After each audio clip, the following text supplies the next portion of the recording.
왔어, 워티입니다. 오늘은 데이 6로 올라가겠죠? 6일째, 연수 6일째 듣는 날이고, 오늘은, 하루 종일 수업을 듣고 수업에 참여하는 시간을 가졌습니다. 주제는 Reading Skills에 관해서 Skills Development, 읽기와 관련된 스킬 개발에 대해서 얘기를 많이 나눴고, 그리고 두 번째 시간에는 데모 레슨이라고 해서 원어민 선생님이 하시는 수업 2개, 읽기 수업 2개를 저희가 직접 학생의 입장에서 참여를 하고 난 다음에 우리 현장에 어떻게 적용시킬 것인가 하는 그런 대화를 나누는 시간을 가졌습니다. 일단은 항상 그렇듯이 워머로 시작을 했는데, 오늘 워머의 주제는 뭐냐면 Questions for Lateral Thinking. lateral이라고 하면 약간 양측의 직선 앞이 아니라 양측의 이런 느낌이 있는 단어인데요.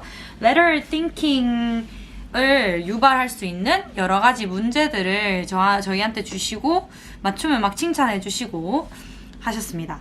일단은 뭐 어떤 그 문제들이 나냐면 그 TVN 프로그램 중에 문제적 남자 있잖아요. 거기에서 나오는 것 같은 약간 머리는 좀 써야 되고 그런 문제들이 나왔어요. 이 문제 한번 볼까요? 이런 문제 있잖아요. 보신 적 있을 것 같아요. 이거는 무엇을 의미할까요? 네, 맞습니다. I understand. 잘못 적었네요. 위치를 바꿔야 되네요. stand 밑에 I understand 잘못됐어요. stand와 I의 위치를 바꾸셔야 됩니다. 네, I가 understand 되려면 밑으로 stand 밑으로 가야겠죠. 급하게 적느라. 두 번째, 이것도 있어요. 이름 비슷한 거. 이건 맞는 것 같아요. Man overboard. 뜻을 설명해 주셨는데, 배 같은 거에 사람들이 타서 그 위에서 떨어지면 man overboard라는 표현을 쓴답니다. 자, 또 이것도 하나 더 있었어요. 이런 비슷한 문제들 엄청 많이 풀었어요, 오늘. 뭘까요? 네, long time no see입니다. 이런 식으로 했고, 또 뭐 기차 속도 문제 뭐 이런 거였는데 잘했다고 저는 오늘 3년 만에 맞춘 선생님이라고 그 스티커를 하나 받았어요. 굉장히 기분이 좋았고, 왜 학생들에게 스티커를 좋아하면 그렇게 좋아하는지 오늘 드디어 깨달을 수 있었습니다.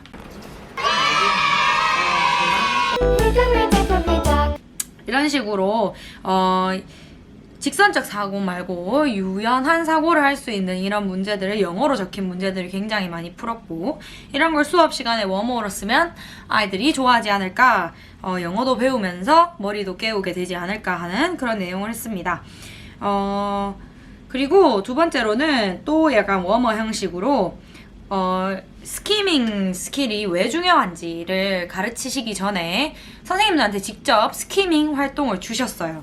어떤 활동이었냐면 문단별로 제목이 스키밍에 대해, 읽기 전략에 대해 적힌 문단들이 있었는데 그 문단들에 대한 제목들을 주셨습니다. 먼저 그 활동을 하기 전에 당신이 지스트에 대해서 이미 알고 있는 것 3가지를 적으시오. 그리고 3 questions you would like answered about gist reading. gist reading에 대해서 알고 싶은 것 3가지를 적으시오. 그리고 텍스트에 있는 타이틀 6개가 있다. 이 타이틀들을 읽고 이 타이틀의 순서를 한번 정해봐라. 처음과 끝 이렇게 정해보라 해서 숫자를 매기라고 하고, 그 다음 이제 초를 재셔서 이거를 풀라고 했어요. 이렇게 쭉 엄청난 글들이 적힌 종이를 주시고 제목란을 비워두셨습니다. 이 제목란마다 이 타이틀을 매치해서 집어넣으라고 했는데 저 같은 경우는 여기에서 추측한 대로 여기 순서가 나와서 바로 적고 약간 스티커를 받았는데, 요게 이런 활동도 아이들한테 특히 설명문이라든지 본문 자체가 제목을 붙일 수 있는 그러한 글이라면은 충분히 이런 식으로 지스트 리딩을 시킬 수 있겠다라는 생각이 들었어요. 리딩에 대한 선생님들이 가지고 있는 관념들에 대해서 이야기를 나누고, 읽기에 아이들이 흥미를 가지는 것에 대해서는 선생님의 역할이 중요하다. 어센틱 머테리얼 사용하는 건 참 좋다.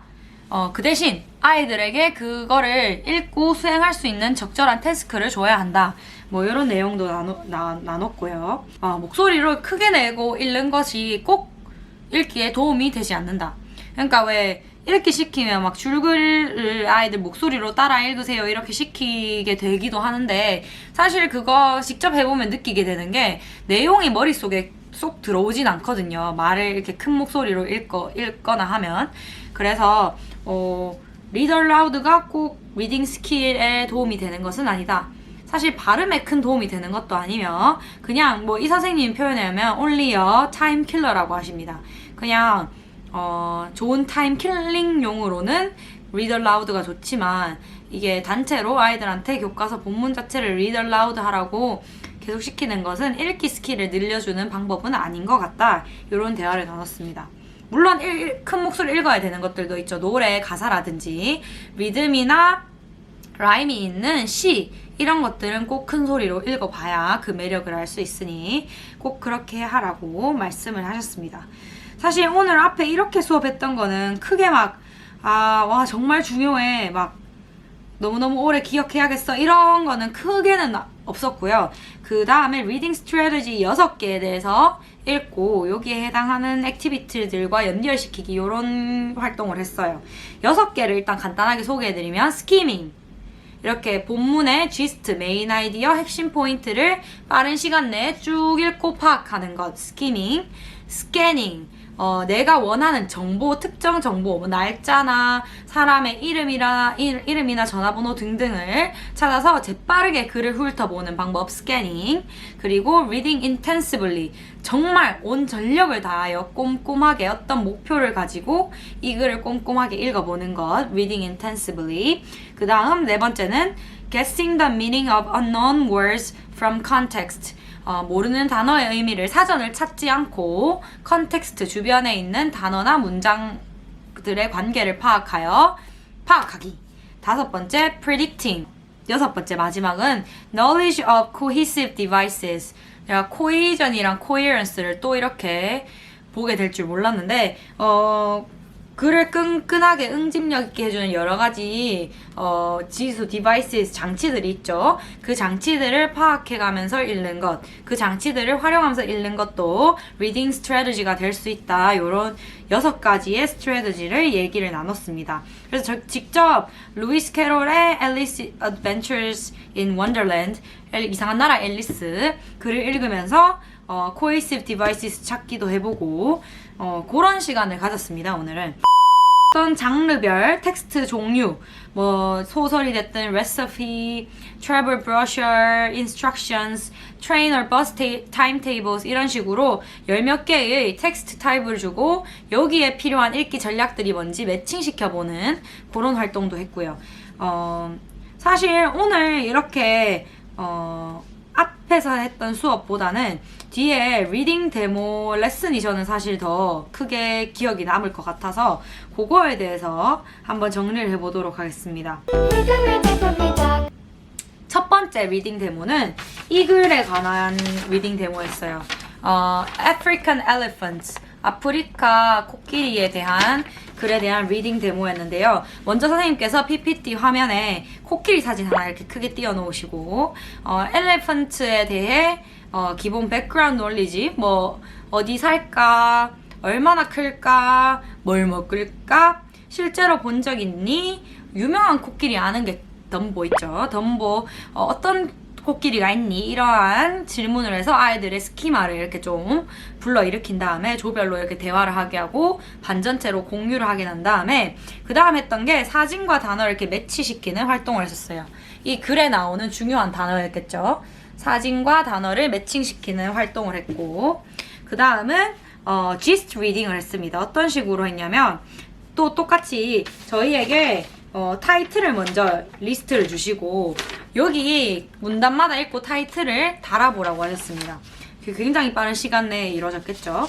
그 다음에는 디테일 리딩이라 해서 뒤에 이 자세한 것에 대한 디테일 리딩을 했는데, 여기까지는 뭐 저희가 늘 많이 하는 수업과의 형태가 비슷했다고 느꼈는데, 그 다음에 했던 이제 포스트 리딩 액티비티로 picture description, 여기에 나왔던 단어들을 활용해서 코끼리의 모습을 묘사하는 걸 했는데요. 어떤 식으로 했냐면 조가 두 조가 있잖아요. 그럼 조별로 서로 다른 그림의 코끼리를 줍니다. 그 서로 다른 코끼리의 그림을 준 다음에 조별로 이야기를 나누라고 해요. 코끼리 모양을 보고 이 코끼리를 묘사할 때는 우리가 어떤 단어를 써서 이 코끼리를 묘사하면 될까 묘사 연습을 조별로 합니다. 난 다음에 짝을 지어줘요. 다른 조와 우리 조의 친구들이 짝을 지어주는데 이 짝을 지을 때도 되게 좀 신박한 방법이었다고 느꼈던 게 본문에 나온 단어를 활용해서 짝을 지어주시는 거예요. 저희 같은 경우는 맨날 1, 2, 3, 1, 2, 3 이렇게 해서 1끼리 뭐야, 2끼리 뭐야 이렇게 하는데 그렇게 하지 않으시고 뭐 예를 들어서 tusks도 있었고 아니면은 뭐 있었지? 뭐 ear, five, 뭐가 있을까? 바나나, squirt, 뭐 이런 여기 본문에 나왔던 단어들을 이용해서 그 단어를 맡은 애들끼리 모여서 picture description 게임을 했는데 어떻게 했냐면 조별로 미리 대화를 나눠본 다음에 각자 새로운 단어 친구끼리 만나면 새 그림을 그릴 수 있는 종이를 주고 서로의 그림을 서로 보여주지 않은 채로 그 코끼리를 묘사를 했습니다. 그래서 그 상대방 친구가 짝이 그릴 수 있게 묘사를 하는 거였는데 생각보다 이게 저희가 묘사하는 것 뜻대로 이렇게 잘 되지 않았어요. 근데 되게 뭔가 본문에 나오는 단어도 많이 활용하게 되면서 descriptive 하는 문장을 만들어야 되기 때문에 굉장히 포스트 리딩 액티비티로 괜찮지 않았나 하는 생각이 들었고 저희 선생님들 결과물을 보시면 조금 웃길 거예요. 뒤에 영상이 나올 거예요. 개미할게 너무 개미. 그냥 그렇게 정해진 거야? 그렇게 정해진 거야? 이거 코끼리 아니야? 이거 오빠 그림 잘 그렸잖아. 이거 아니고 이거 코끼리. 개미 핥기 같이 생긴 코끼리. 요렇게 하고 난 다음에 사실 뭐 요렇게 끝내도 괜찮지만 제가 생각했을 때는 여기서 끝내지 말고 각자가 유니크한 그림들이 완성이 됐잖아요. 그럼 이 코끼리들한테 뭐 이름도 붙여보고 그리고 이 코끼리들이 가지고 있는 유니크한 스토리들을 각자 만들어 보라고 해서 밑에 글로 한번 적어보게 시키면 아이들이 충분히 해내고 즐거워할 것 같은 뭐 힘들 수도 있지만 네, 잘 해낼 것 같은 그런 활동이 되지 않을까? 그리고 나서 뭐 갤러리 워크를 해도 되고 혹은 이걸 바탕으로 아이들한테 픽처북 그림책을 하나씩 만들어 보라고 해도 되고 굉장히 여러 가지 아이디어가 나올 수 있을 것 같다는 생각이 들었습니다. 그 다음 두 번째 리딩 데모는요. 스톤 돌멩이와 관련된 활동이었습니다. 돌멩이 뭔가 이야기였는데요. 매직 스톤, 매직 수프와 관련된 아마 교과서 어느 단원에서 나왔던 이야기를 들고 오셔서 한 건데 여기서는 제일 인상 깊었던 게 직소 활동을 했습니다. 직소 활동. 그래서 저 같은 경우에는 직소 활동할 때 학습지를 정말 빽빽하게 준비했었던 것 같거든요. 제가 끼어들지 않아도 아이들끼리 직소가 잘 이루어지게 직소 다들 아실 것 같은데 엑스퍼트 그룹으로 먼저 우리 조가 1번 텍스트를 맡으면 그 1번 텍스트에 대해서 같이 읽고 내용을 이해한 다음에 밑에 달린 문제를 풀어보고 조별로 하고 난 다음에 1번, 2번, 3번 세 조에서 한 명씩 와서 새로운 그룹, 뉴 그룹을 형성해서 또 거기에서 서로 배운 거 자기 내용에 대해서 설명하고 하는 그런 활동을 하는 게 직소 활동인데 기본적으로 오늘 제가 조금 인상 깊었던 게 뭐였냐면 학습지 자체를 위에 본문을 이렇게 주시고 밑에 이렇게 질문을 주시고 애들한테 각자 엑스퍼트 그룹에서 먼저 답을 달게 한 다음에 직소 그룹으로 갈 때는 이거를 아예 학습지를 접게 시키셨어요. 접은 다음에 그 본문 내용을 읽을 수 없게 아예 못 읽게 하고 자기가 대답한 것을 바탕으로 자신의 본문 내용을 떠올려서 영어로 설명하게 하셨어요. 조 안에서. 그래서 굉장히 이게 강제로 기억을 해야 되고 뭔가 자기가 적었던 걸 바탕으로 이야기를 떠올려서 그걸 또 영어로 말해야 한다는 게 좀 어려울 수는 있는데 굉장히 공부 영어 실력을 높이는 데는 도움이 될 것 같아요. 당연히 스피킹 부분에서도 도움이 되겠죠. 그래서 이런 활동을 했는데 이거는 본문 읽기 활동이기 때문에 어떤 본문 읽기든 다 적용을 해도 괜찮을 것 같다는 생각이 들었습니다. 일단 오늘은 공유할 게 요 정도고요. 그 다음 시간은 저희끼리 그냥 그 뭐였지? 교과서를 저희가 원래 쓰게 될 교과서들을 중등, 초등별로 나눠 앉아서 이렇게 교과서 분석을 했어요. 저희가 가르치게 될 주제는 어떤 것들이 있고 어떤 본문 내용이 있고 이런 본문 내용들에 대해서 어떤 활동을 하면 괜찮을 것 같은지 일단 조별로 간단하게 이야기를 나눠보고 개인적으로도 선생님들끼리 고민을 해볼 수 있는 그런 시간을 가졌습니다. 만약에 이게 제가 2학기 때 돌아가서 이렇게 하게 된다면 꼭 영어 수업 나눔에 올려보도록 하겠습니다. 네, 여기까지입니다. See you!